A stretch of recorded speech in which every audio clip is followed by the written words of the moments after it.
Olá, sejam bem-vindos de novo a esta viagem que estamos a fazer pelo livro de Hebreus, da carta aos Hebreus, conhecido por alguns, apelidado por alguns como o Quinto Evangelho. E esta tem sido uma jornada desafiante, pois este é já o quarto estudo, já estivemos a meditar em Jesus, que foi o nosso precursor no templo celestial, no trono da graça. Estivemos a meditar no estudo 2 sobre o sacerdócio de Melquisedeque e no estudo 3 abordamos o tema da nova aliança em Cristo Jesus e agora vamos meditar sobre a perseverança, sobre a vida prática na fé. Quais as implicações que estas verdades têm para a nossa vida cristã diária. E para isso nos vamos basear em Hebreus nos capítulos 11 a 13. Esta é uma reta final da Epístola aos Hebreus e a pergunta que nos colocamos é: como é que nós devemos viver? Após toda esta explicação mais ou menos teológica sobre o sacerdócio de Cristo, que falamos no estudo 2, sobre a nova aliança e sobre também a entrada do Senhor Jesus no céu como nosso precursor, como advogado, intercessor, mediador, chegamos então a este estudo sobre a perseverança na fé. E vimos também que o sacrifício do Senhor Jesus é definitivo e que a nossa consciência agora está limpa diante de Deus e, portanto, a consequência natural é que nós vivamos agradecidos, gratos e em perseverança, não mais por medo da condenação, mas por amor. Que sirvamos a este Deus vivo que tanto nos amou e que entregou o seu Filho por nós. Então vamos lá. No primeiro ponto vamos ler que vamos ver que a fé funciona como um motor. Muitas vezes confundimos fé com um sentimento, mas a fé é uma certeza. A fé é poder de Deus, é uma convicção. A fé é o agir de Deus no mundo espiritual, na esfera espiritual. A fé é uma regra espiritual, é um princípio espiritual, é uma lei espiritual.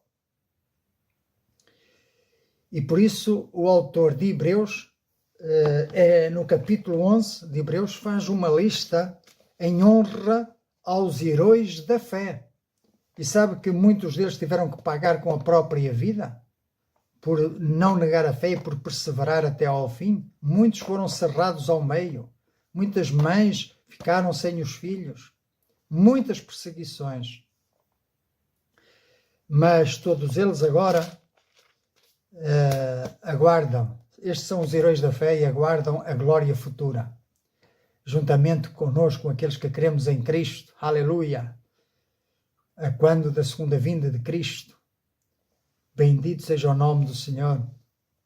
Essa é a nossa esperança. Ele virá para arrebatar a sua igreja, para nos levar para junto de si com corpos transformados, gloriosos, semelhante ao dele. Então, é nesta fé que nós vivemos, é nesta fé que nós perseveramos. Portanto, aqui no capítulo 11 está uma lista de homens e de mulheres de fé, que viveram neste mundo como se fossem peregrinos e estrangeiros na terra, como se estivessem de passagem. E é esta lição que nós devemos aprender. Portanto, eles não receberam todas as promessas em vida, mas viram-nas de longe e saudaram-nas. Então a fé não é um plano B para quando a vida falha, mas é um motor, é um modo de vida que nos permite avançar mesmo no meio das dificuldades.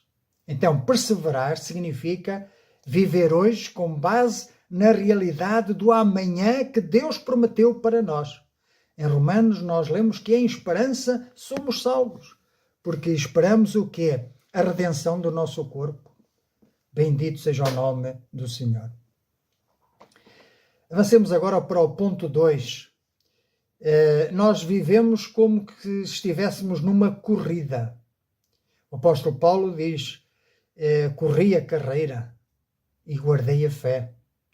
Ele correu com fidelidade, com perseverança e terminou a carreira. E no final, guardou a fé.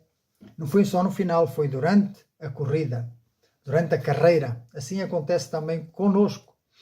Cristo também é perseverante no meio das provações. As provações revelam o amor paternal de Deus para com os seus filhos, pois Deus corrige-nos através das provações, das dificuldades. Porque é atravessando as dificuldades e vencendo-as que nós crescemos e amadurecemos na fé. Após citar os heróis da fé no capítulo 11, os heróis do passado, o autor de Hebreus convida-nos a olhar para Cristo, o verdadeiro herói, aquele que venceu, aleluia, bendito seja o nome do Senhor, venceu o poder do pecado, venceu o dominador, aquele que nos escravizava, Satanás, venceu a morte, ele é o rei da vida.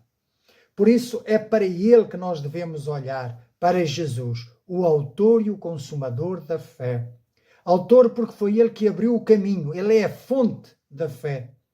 E é o consumador porque ele levou a carreira até ao fim. Ele no alto da cruz disse, Telestai, tudo está consumado, e ele agora permanece fiel no lugar santíssimo, no templo celestial, à direita do Pai. Bendito seja o nome do Senhor, na presença do Pai. Agora, para corrermos bem, somos exortados a quê? A deixar de lado todo o peso, todo o pecado e todo o embaraço que tão de perto nos rodeia. E corramos com paciência a carreira que nos está proposta. O pecado aqui não é apenas a falha moral, mas é qualquer distração que nos impeça de avançar, que nos impeça de seguir na direção correta, que nos impeça de permanecer no caminho da verdade, no caminho que é Cristo. Jesus diz, eu sou o caminho, a verdade e a vida, e ninguém vai ao Pai a não ser por mim. Depois existe também a disciplina. Todo filho precisa da disciplina. E a Bíblia adverte-nos que se estáis sem disciplina, então não sois filhos, sois bastardos. O que é que você prefere? Viver aí sem disciplina ou prefere viver sob a disciplina de um pai amoroso, justo e santo? Eu prefiro esta disciplina, a disciplina da palavra. Então, se passamos por dificuldades, Hebreus ensina que Deus usa as lutas como disciplina amorosa para nos treinar na santidade, para nos treinar a ser resilientes, a perseverar, a resistir. Eu, durante algum tempo, pratiquei atletismo e pude experimentar e ver que nos primeiros dias houve dificuldades, havia até dor, mas eu persistindo nos treinos, resistindo à dor, aguentando a dor, persistindo, elas foram desaparecendo, os músculos foram se fortalecendo e aquilo que no início para mim é uma dificuldade passou a ser relativa facilidade e prazer que dava correr, não é? É apenas um exemplo. Agora vejamos também outra meditação que podemos fazer, que a fé tem que ser traduzida em atos práticos, como vemos no capítulo 13 de Hebreus. Portanto, este ensino de Hebreus deve ser aplicado no dia a dia. Isto é uma verdade prática para os nossos dias. Porque a santidade não é algo místico, mas é um comportamento moral correto, uma ética correta de uns para com os outros. Não nos esqueçamos que não vivemos sós no mundo, somos seres relacionais e precisamos cultivar um relacionamento sadio, saudável. Quantas vezes isso é difícil? Por causa dos nossos temperamentos humanos, uns são mais coléricos, outros são mais calmos, outros são mais introspectivos, outros são mais eufóricos, emocionais. Mas o Senhor vai trabalhar com cada um desses caráteres, com cada um de nós, e vai moldá-los, certamente. Apenas precisamos permitir que Ele faça isso, que Ele faça essa obra em nós.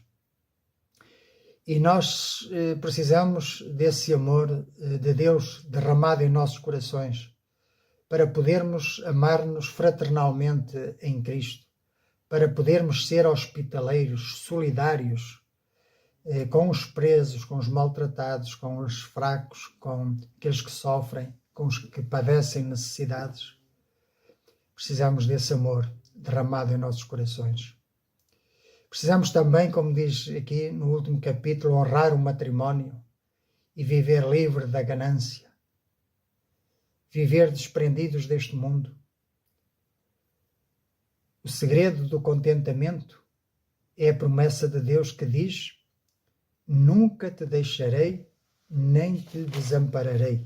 Hebreus, capítulo 13, e o versículo 5. Sejam os vossos costumes sem avareza, contentando-vos com o que tendes, porque Jesus disse: não te deixarei, nem te desampararei. Outro dos pontos chaves deste ensino é a obediência e o respeito pela liderança. Obedecer aos líderes espirituais e evitar doutrinas estranhas, focando-nos no facto de que Jesus Cristo é o mesmo ontem, hoje e para sempre. Chegados aqui, é importante refletirmos, olharmos para dentro de nós mesmos e refletirmos sobre algumas verdades fundamentais e princípios que são eternos. Por exemplo, a verdadeira fé não desiste quando a promessa demora, mas ela descansa na fidelidade de quem prometeu. O foco não está em nós, deve estar em Cristo. O alvo não é uma religião, o alvo é Cristo. A perseverança não vem da nossa força de vontade, mas de manter os olhos fixos em Jesus. Olhai para Jesus, o autor e o consumador da nossa fé. Uma consciência limpa, e isto falando da santidade prática, uma consciência limpa pelo sangue de Cristo, como vimos nos estudos anteriores, tem de produzir necessariamente uma conduta de amor e de integridade. Que o Senhor nos ajude, pois talvez estejamos ainda muito longe de atingir essa perfeição, de atingir essa maturidade. Uma pergunta: se a tua vida fosse o próximo capítulo de Hebreus 11, que nos fala dos heróis da fé, se a tua vida fosse integrada nessa lista, o que é que seria escrito sobre a tua fé hoje? Pergunta desafiante, sem dúvida. Eu a aplico a mim mesmo também. Estamos a correr com os olhos no prémio ou a tentar carregar o peso de um passado que Jesus já curou e já limpou? Antes de terminar, deixar aqui uma reflexão, que é esta: a nossa aceitação diante de Deus não varia conforme o nosso desempenho, mas ela firma-se no sacerdócio de Melquisedeque, do Senhor Jesus. Por outro lado, não te esqueças que o véu do templo foi rasgado de alto a baixo. Então não deixes que nenhum medo ou ritual humano te impeça de falar diretamente com Deus o Pai. E em terceiro lugar, fomos perdoados para servir ao Deus vivo e verdadeiro. Então o nosso trabalho na família, em casa, onde nos encontramos, é feito com um sentido espiritual, com um significado eterno. Por isso, eu te quero agora sugerir que possas orar comigo, fazer uma oração de entrega a Deus, da dependência do Espírito Santo. Não sei se estás necessitado nesta altura de perdão, se precisas da intercessão de Jesus diante do Pai, se precisas que Ele limpe a tua mente, ou se precisas de aplicar a uma situação específica da tua vida qualquer verdade que tenhas aprendido ao longo deste estudo. Por isso, eu convido-te a transformar este conhecimento numa postura de adoração, de humilhação diante de Deus. Um coração humilhado e contrito o Senhor não despreza. E por isso eu quero convidar-te a fazeres esta oração comigo. Pai Celestial, hoje reconheço que não preciso mais viver sob o peso da culpa, pois o meu substituto, o Senhor Jesus, já satisfez a tua justiça. Agradeço-te, porque Ele não é apenas uma figura histórica do passado, mas é o atual e o presente e o eterno sumo sacerdote que está vivo agora mesmo para interceder por mim junto do Pai. Limpa a minha consciência de toda a culpa.